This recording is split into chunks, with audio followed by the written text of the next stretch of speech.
중강업자가 쌀을 사재기하기 시작한 것입니다. 미국이나 유럽은 그냥 빵이 있으면 되죠.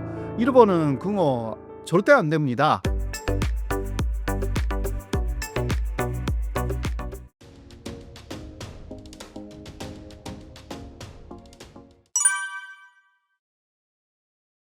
예, 일본에서 지금 쌀이 부족하다라고 하여서 굉장히 문제가 되어 있는데요. 이 뉴스에 저도 굉장히 놀랐습니다.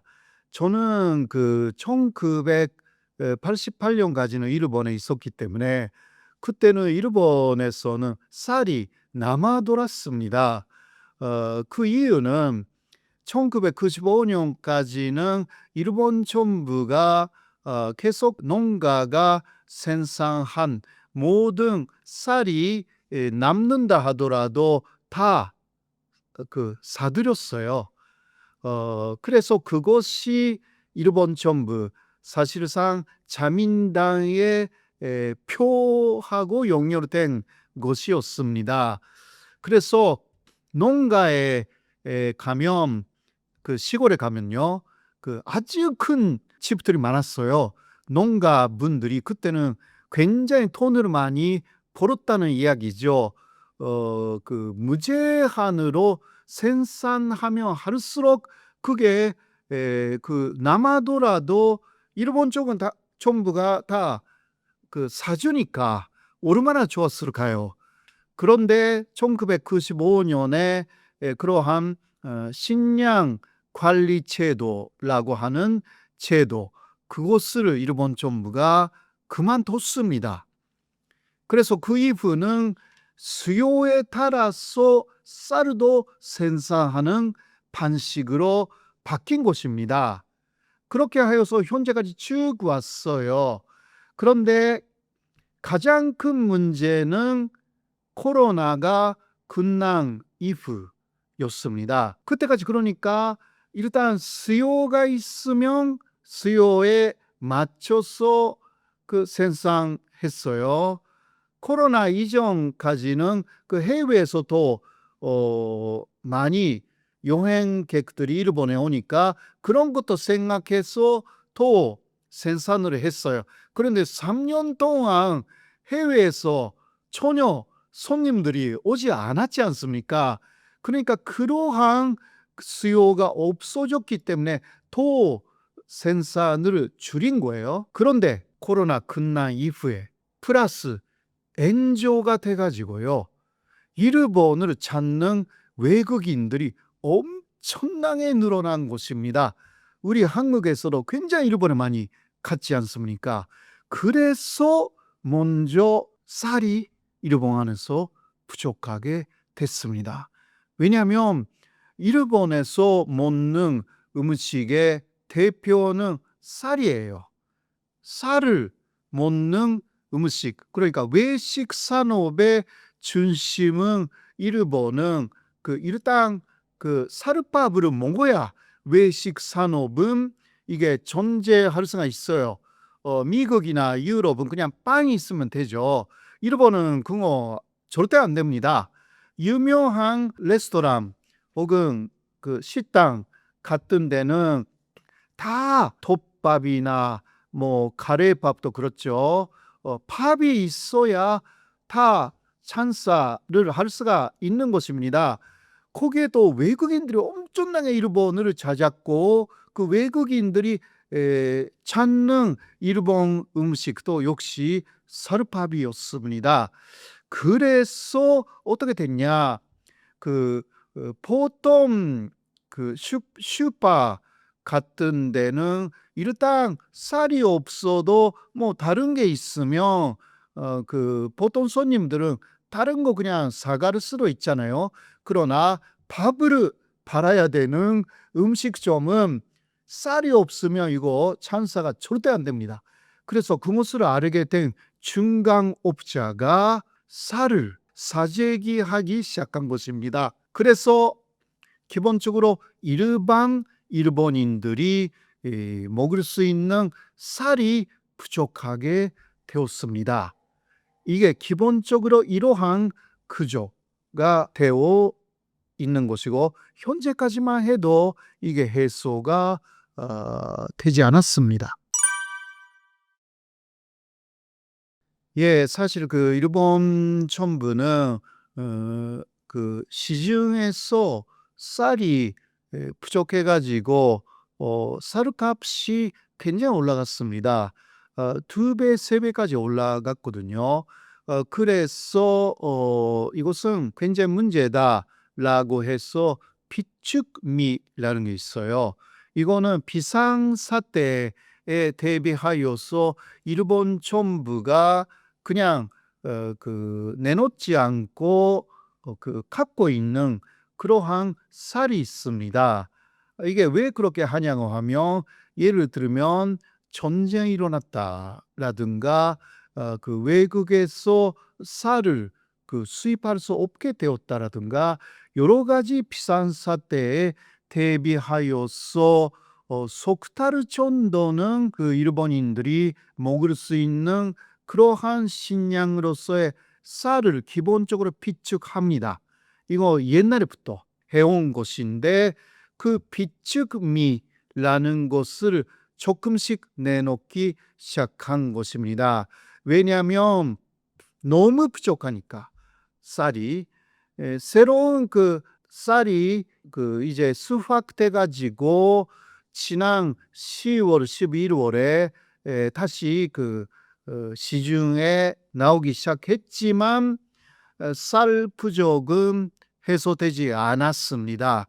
그래서 일본 정부는 어쩔 수 없이 비축미를 내놓기 시작한 것입니다. 예. 일본 정부가 비축미를 내놓았는데 그러나 무엇이 비축미인지 그것을 알 수 없게 총국의 농업합동조합이 비축미라는 표시를 하지 않도록 도매업자에게 쭉 연락을 했습니다. 그래서 사실상 비축미는 싸게 내놓을 수가 있습니다. 조금 오래된 쌀이기도 하고 또 지금은 쌀값이 2 배, 3 배로 폭등됐는데 그렇지 않고 거의 옛날 그대로의 값으로 팔 수도 있는 거 아닙니까? 그것을 또 일본의 소비자들은 많이 기대를 했어요. 그런데 농업협동조합이 그것을 하지 말라고 하니까 그래서 쌀값 자체가 내려가지 않았습니다. 사실 이것은요 여러 가지 복잡한 배경이 있습니다. 비축미를 일본 정부가 내놓으며 사실 싼 것을 소비자들은 사려고 하지 않습니까? 그러면 또 일본 정부는 비축미를 계속 내놓아야 되고요. 또 다른 쌀값은 또 확실하게 내려가요. 왜냐하면 팔리지 않으니까. 이것은 농업을 하고 있는 사람한테도 상당히 안 좋은 것입니다. 여러 가지 면에서 이익이 줄어들고 그러한 부분들이 있어서 서로의 이익관계 때문에 이게 비축미 무엇이 비축미인지 정확하게 표시하지 않아도 된다. 현장에서 알아서 해라라는 식으로 일본 정부도 조금 책임을 회피했다라고 할 수가 있습니다. 사실상 이러한 부담을 고스란히 안고 가야 되는 것이 일본 국민이 되는 거죠. 그래서 일본 국민들이 굉장히 화를 내고 있는 것입니다. 그렇지 않아도 지금 여러 가지 물가가 올라서 굉장히 서민들의 생활이 어렵습니다. 쌀값이 또 폭등해 가지고 굉장히 어렵습니다. 그런데도 다 일본 정부도 그렇고 그리고 협동조합도 좀 책임을 회피하려고, 그리고 자신들의 이기적인 그러한 이익을 추구하려고, 이것은 협동조합적인데요. 일본 정부는 책임을 회피하는 거죠. 이러한 상황에서 피해를 일본 국민들이 사실 당하고 있기 때문에 화가 나지 않을 수가 없는 것입니다.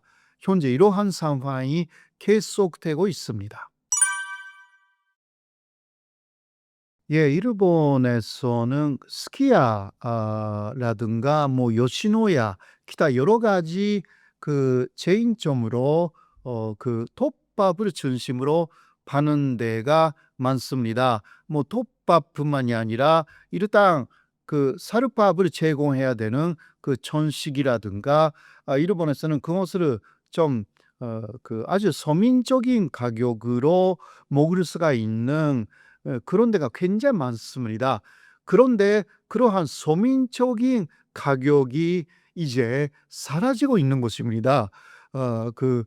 스키야는 그 지난해부터 3번이나 가격을 전체적으로 인상했고요. 다른 업체도 마찬가지인 것입니다. 이것은 그 일본 사람들의 월급이 조금 올라가기는 했지만 물가가 올라가는 그 속도를 따라가지 못합니다. 그래서 그런 면에서는 실질적인 일본인들의 임금은 지금도 마이너스 선장인 것입니다. 그 절대적인 X는 조금 올라갔지만 물가가 더 올라갔기 때문에 이게 전체적으로 볼 때 일본 사람들의 월급이 또 내려간 거하고 마찬가지인 것입니다. 그래서 어떻게 되냐고 하면 이러한 상황이면 일본인들은 또 외식을 하지 않게 되죠. 계속 그렇게 되면 외식 사업이 더 어려워지고요. 이게 경제가 더 어려워지고, 그러면 어쩔 수 없이 외식 업체도 또 가격을 일부러 낮추죠. 그러한 그 현상이 일어납니다. 가격을 낮추지만 그래도 재료비는 그대로 있기 때문에 어떻게 하냐? 내용이 안 좋아집니다. 지금까지 그 어떤 톱밥, 예를 들면 소고기 톱밥이라든가 유명하잖아요. 그거 먹고 있었는데 그런데 가격은 조금 올라가고 또 안 되니까 원래 가격으로 돌렸다. 그런데 내용을 보면 그 소고기의 양이 굉장히 줄어들었다라든가 그렇게 되는 것입니다. 그러면 또 손님들이 이거 안 되겠네 라고 해서 그 가게를 찾지 않게 됩니다. 이렇게 하여서 그 가게에 매산 자체가 줄어들고 그 서민들은 또 돈을 안 쓰게 되고, 이게 계속 안 좋은 경제의 데프레이션이라고 하죠. 물가는 낮아지는데 계속 경기는 나빠진다라는 그러한 상황. 일본은 이것 때문에 몇십 년 동안 굉장히 어려웠는데요. 다시 새로운 디프레이션에 빠질 우려가 오는 게 아닙니다. 그리고 여러 가지 제품의 질이 너무너무 안 좋게 될 가능성이 있습니다. 일본은 좋은 제품을 싸게 만드는 나라였어요. 그러나 그 신화가 지금 고익해졌습니다. 일본의 유명한 전기 제품이라든가 사명, 옛날에는 싸고 오래 쓸 수 있었잖아요. 요새는 아니에요. 비싸고 석 달 정도 쓰면 고장 납니다. 이러한 전자제품도 유명한 브랜드에서 엄청나게 나오기 시작했습니다. 외식 산업도 마찬가지가 돼가지고 이게 일본 경제에 아주 안 좋은 영향을 줄 우려가 점점 커지고 있습니다.